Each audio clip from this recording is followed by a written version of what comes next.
In this video, we're checking out all the cool survivors, street machines, and rare muscle cars that were on hand at the Corvette Expo and Chevys in the Smokies event in Pigeon Forge, Tennessee. So we're going to kick this off with two very unique cars that were for sale in the swap meet area. Now this first one we're looking at was listed as a 72, but you'll see it has a later model rear end and a later model front end. So I'm not sure exactly where the 72 part is, but this thing does have some aftermarket pieces on it, including an Eckler's hatchback kit. Now these kits weren't the most attractive thing in the world. They didn't do much to accentuate the body lines, but it does make for a really rare combination, and we can see the paint quality on this car is in such good shape that obviously this thing has been put away for many years. You can see the two-tone paint job. It's got gold leaf striping with custom pin striping throughout. This car is very nicely preserved, and you can see they've put some fresh tires and wheels on it, and they've got this thing polished up really nice, ready for the market. Sitting right next to it was another unique Corvette. This one is a 1976 Greenwood Sebring GT. And on these little pieces of paper, it tells a little bit about it, and it says this is one of 15 built, and it was built by Mancuso Chevrolet in Chicago. And there's only 4 or 5 of these things known to exist, according to their research. Now we can see that this thing has an extremely wide body, and they've put some really wide tires and wheels to match. But again, this thing looks like a really great survivor as far as the paint and bodywork is concerned. Interior looks good, and obviously they've put some fresh tires and wheels on it to really brighten this thing up and get it ready for a new owner. Next up is a very unusual one, and I've only seen a handful, and a very small handful, of four-wheel drive Corvettes in my whole life.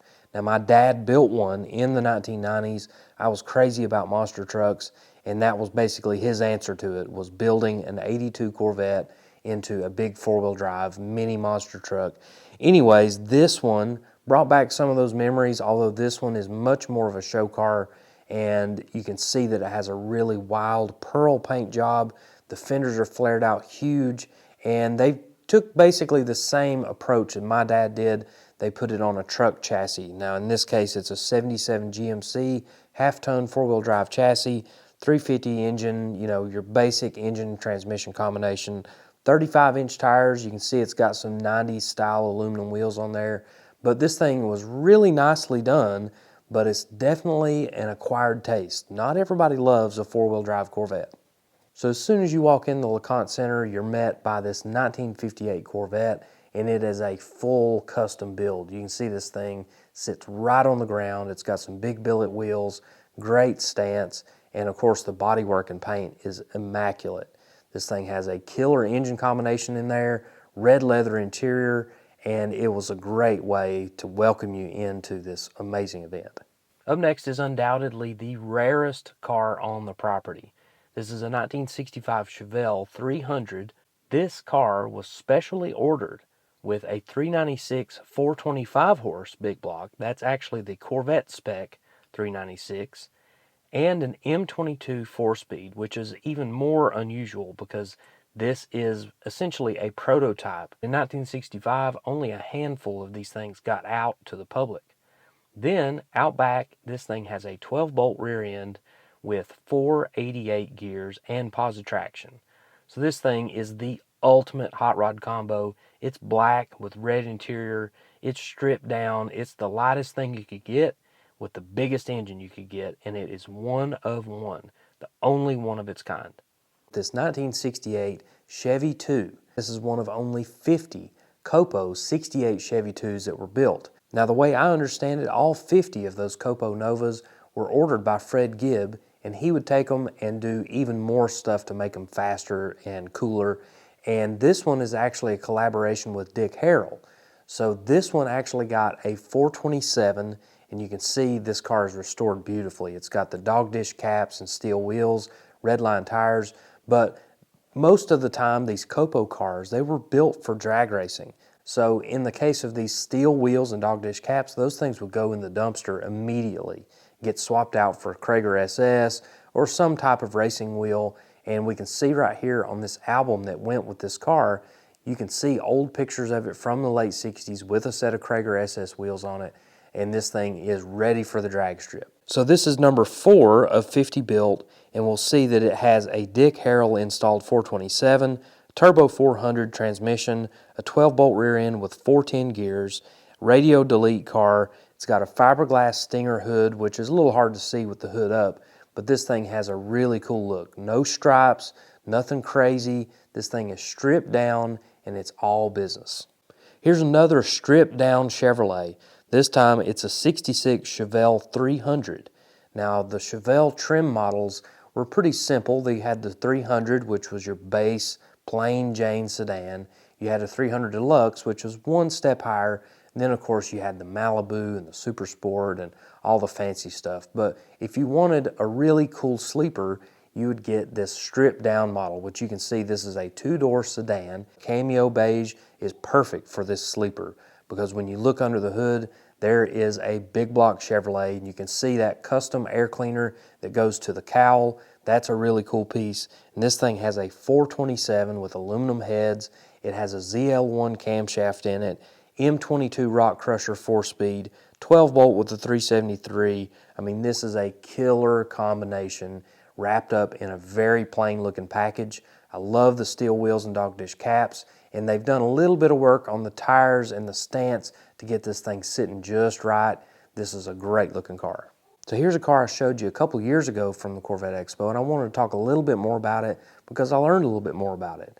This is Scotty Higgins 68 Camaro, and you can see this thing has a great stance, Krager wheels, Pro Trac tires on the back, and it's got this really cool psychedelic paint job that has survived for many, many years. He told me that this car was built by Buddy Kramer out of Maryland, and through their communications, he actually got his hands on some old pictures of Buddy taping out this paint job. And the really cool part about it is that he used some cool materials. He didn't use any airbrush. This was all done with a full-size paint gun. So he would mask out the paneled areas and then find whatever he could find that was a circle, dust a little bit of paint around it, a little bit of candy and pearl and all that. So this thing has House of Colors acrylic lacquer paint on it, and the base color for it is Regal Mist Blue from a 74 Cadillac. But of course he put a lot of other little colors and details in all of the striping and the circles, and all the stuff that you see was just from the mind of Buddy Kramer. So the fact that this thing is still together and still shining, you can see that paint is alive and well. Even though it's showing its age a little bit, it's got a great finish to it, and it's so cool that Scotty's got this thing out and showing it off. By the way, this car's got a 350 under the hood with some double hump heads. You can see lots of chrome under the hood, just like you would have done for an 80s show car. And then behind that engine is a Doug Nash 5-speed. And on the inside, you can see it's got a retro interior in here. That's been in there for decades, and that was done by Chester's Interiors. Next up is a trio of 1965 Chevelle L79 cars, and all 3 of these cars belong to the same guy, Brandon Hall. And he brought these 3 cars, and they're all very much survivors. None of these cars have been restored, and you'll see the details on here. They just are amazing cars. They're pieces of history, like stepping back in time. And the first one we're going to look at is actually what he considers a Day 2 car. So Day 2 meaning that it's got some period correct modifications. So this car is fully documented, and according to his research, this thing was bought new by Tom Krelling and delivered to Walker Chevrolet in Tacoma, Washington. It was a factory L79 car, which is the 327, 350 horse, and all of those cars came with a 331 rear end gear. Well, this one was specially ordered with a 373 rear end gear, making it a COPO car. So this is a really cool, very unusual combination. And this thing has some really cool period correct speed parts like the headers, the Hurst shifter, the mismatched tire and wheel combo with the cheater slicks on the back, the tack on the steering column. I mean, this thing looks like it came straight out of the 1960s and came straight out of a Saturday night street race. This is a really cool piece. Obviously, the paint and the interior has not been restored. This is a great Day 2 survivor. The second car from the Brandon Hall collection is this red one, another L79 car, and this one was bought by Leighton Moody. Now, he was a local hot rodder out of Maryville, Tennessee, and he bought it from Murphy West Chevrolet in Maryville, Tennessee. You'll see it has the mag wheel hubcaps. You'll see the rest of this car is pretty much stock and untouched, aside from a few little trim pieces like 64 model lower rocker moldings and just little stuff like that. But this thing is basically untouched when it comes to mechanics. This car was repainted back in the 70s, but everything has stayed the same since then. The third one out of the Brandon Hall collection is this black one. Again, L79 car, and this one was bought new at Beatty Chevrolet in Knoxville, Tennessee. C.L. Finley is the one who bought it, and he bought this car as a graduation present for his daughter, Donna. Now, just a year later, he bought his daughter another really cool Chevelle, a big block car, and he ended up selling this one for $1,800 to Larry Cummings. He used it for daily transportation, parked it in '74, and then painted it in the late 70s and started taking it to some car shows, and it's basically untouched since then. This is another great survivor, another period correct, numbers matching, fully documented, extremely rare muscle car. Now, if you go to any car show in America, you're going to run across a '69 Camaro, but you're usually not going to see this color. This is burnished brown. And most of the time, these cars, when they're restored, they get repainted in red or black or white or blue. But this car is put back just like it left the factory. And it's even more special because it's a COPO car. So this thing has a 427, 425 horse, 4-speed transmission, and it doesn't have very many bells and whistles. These things were generally pretty stripped down as far as the interior is concerned. They didn't have a spoiler on the back, but they did have a cowl induction hood to feed into that big block. And these things obviously worth a lot of money because they just didn't make that many of them. But when you see an unusual combination like this, that usually means that the price tag goes up. I noticed a couple of cars sitting outside in the NCRS judging area, and I thought you guys would want to see this. The first one is a '67 Corvette, and this belongs to Byron Cooper. He's from Knoxville, Tennessee, and he and his brother have been Corvette guys since the 1960s. They've had a shop right there in Knoxville, and Byron is actually the guy who started the Corvette Expo 49 years ago.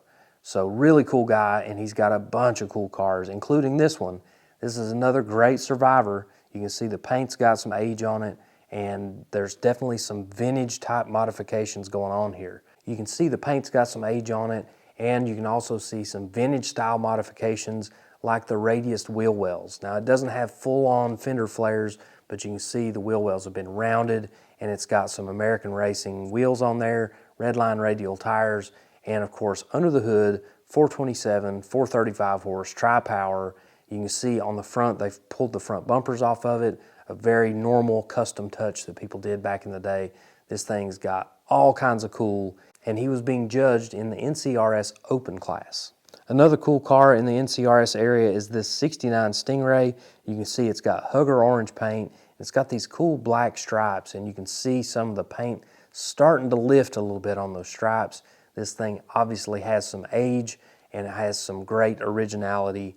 Not a whole lot of custom modifications anywhere else, but we can see big block, tri-power induction, a lot of great pieces here wrapped up in a really great looking Corvette. Here's another Chevelle, this time a '66 Chevelle Super Sport 396, and this is a great survivor. Now, this car has 43,000 miles on it, original paint, original vinyl top, original interior, and it has the L34 396 360 horse, M24 speed transmission, and you can see on the outside it's got the mag wheel covers and redline tires. Really cool looking combination. I just love that it's untouched. You can see that paint still got a little bit of shine to it, but you can also see some of those imperfections, and then under the hood, this thing looks like it's completely untouched, but it has so many great details, so many factory original parts. This is another excellent survivor. Moving on, we got a 1972 Chevelle Super Sport, another survivor, another big block car. Now, this is the LS5 car, 454, 400 turbo transmission, 331 rear axle, and this thing was bought just last year by Michael Payne. And now he has the Mad Bowtie Garage YouTube channel, and he does a lot of cool car show coverage. You need to check that out, especially if you want to see more coverage of the Corvette Expo and Chevys and the Smokies. He was walking around taking video all weekend long, so definitely check his channel out. Moving back to the outside of the show, we got a really cool looking 70s style Corvette. Now, this is a 66 Corvette Coupe, and you can see it's got flared fenders, side pipes, chrome wire wheels. It's got all the right elements for a 70s style build. And the most incredible part of this car is the beautiful candy apple red paint job. Now, this is not just some kind of base coat color. This is true candy apple paint, lacquer paint from back in the 1970s, and it still looks amazing to this day. You can see the depth, you can see the color flop as you walk past it. This thing has a beautiful look, and of course, it's got a 427, 425 horse combination, M21 4-speed. This is a really great 70s style street machine. Here's another 70s style car, this time a C3 generation. And you can see this one's got some big fender flares on it, has a flip front end, spoiler built into the back, and then of course slotted mag wheels, and just a really cool look overall. And then sitting right next to it is another customized C3. This time you can see the headlights have been filled in. It also has a flip front, fender flares on the back, centerline auto drag wheels. Another great example of a 70s car with a cool stance and just a cool attitude.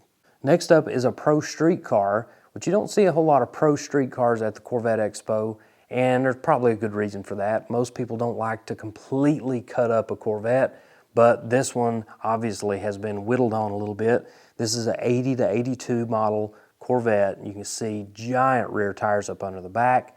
Big block Chevrolet 496 is what it says on the valve cover. Big blower, two big carburetors, shotgun style scoop. This thing's got a cool attitude, and I'm really liking the Krager SS wheels on there. I always love to see an unrestored car, something with blemishes, something with issues, but something that people are still getting out and enjoying, and this is a perfect example. This is a 62 Corvette, and obviously the paint is not perfect. It's far from it, but it's got such cool character, and you can see the windshield banner says Hot Rod Power Tour, and it looks like it has a nicely functioning 327 under the hood, modern radial tires on it. This appears to be a car you could hop in and hit the road and have a lot of fun. Last but definitely not least is probably my favorite car on the property. This is a 1969 Corvette Stingray. You can see it's a convertible with the optional hardtop, and this thing just has the perfect 70s look. I mean, it has the stance, it's hunkered down over a set of big, wide, slotted mag wheels, and those are Pro Trac 50 series tires. E50s on the front, N50s on the back, and they're tucked up under there so perfectly, and you can see that they have put fender flares on this car, and whoever did this work many, many years ago did a spectacular job, because you're not going to see any blemishes, you're not going to see any issues with the fiberglass work or the paint work, and this has all been together for a long time. So this was originally a black car. It was painted in this Hugger orange back in the 70s. It was drag raced, taken to car shows, and the current owner bought this thing in May of 2025. So this thing obviously has a lot of history many years ago, but hopefully the new owner is going to keep that history alive and keep driving this old car. It's got a big block in it, 427, 390 horse, 4-speed, and there's documentation that shows it was bought new at Lyman Chevrolet in Kent, Ohio on August 15th, 1969. Everything about it was so cool to me. It definitely ranked highly on my list of favorites at the Corvette Expo.